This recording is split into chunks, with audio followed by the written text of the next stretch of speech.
তো আপনারা সবাই জানেন যে আজকে এখানে একটা দুর্ঘটনা ঘটেছে। এই জায়গায় একটা বিয়ারিং পরে একজন পথচারী নিহত হয়েছেন, ইন্না লিল্লাহি ওয়া ইন্না ইলাইহি রাজিউন। এছাড়াও আরও 2 জন পথচারী আহত হয়েছেন এবং তারা এখন শহীদ সোহরাওয়ার্দী হাসপাতালে আছেন। যারা আহত হয়েছেন তারা চিকিৎসাধীন আছেন এবং যিনি নিহত হয়েছেন তার লাশও সেখানে আছে। এখানে কয়েকটা জিনিস। প্রথম জিনিসটা হচ্ছে যে নিহতের সমস্ত দায় দায়িত্ব আমরা গ্রহণ করব, মেট্রো রেল গ্রহণ করবে। প্রাথমিকভাবে পরিবারকে 5 লক্ষ টাকা সাহায্য দেওয়া হবে, নিহতের পরিবারকে দেওয়া হবে। এরপরে নিহতের পরিবারে যদি কোনো কর্মক্ষম থাকে তাকে মেট্রো রেলে চাকরি দেওয়া হবে। এটা হচ্ছে প্রথম বিষয় সোহরাওয়ার্দী হাসপাতালে।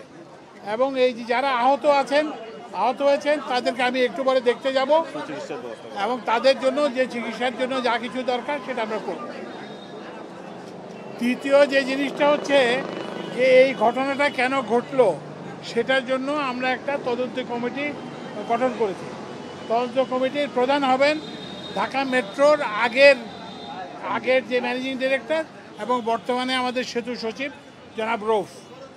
এবং এই কমিটিতে ইঞ্জিনিয়ারিং বিশ্ববিদ্যালয়ের বুয়েটের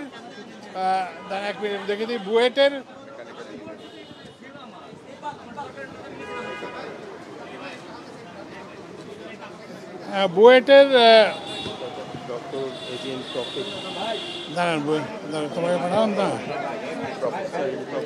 আচ্ছা, বুয়েটের প্রফেসর ABM তৌফিক হাসান, মেকানিক্যাল ইঞ্জিনিয়ারিংয়ের প্রধান অধ্যাপক, উনি থাকবেন। তারপরে MISTর লেফটেন্যান্ট কর্নেল মোহাম্মদ জাহিদুল ইসলাম, উনি অ্যাসোসিয়েট প্রফেসর MIST, উনি থাকবেন। এবং এই প্রকল্পের পরিচালক ব্রিগেডিয়ার আব্দুল ওয়াহাব, উনি থাকবেন। এবং আমাদের এই যে সড়ক মন্ত্রণালয়ের একজন উপসচিব আসফিয়া সুলতানা। তো এই 5 সদস্যের একটা কমিটি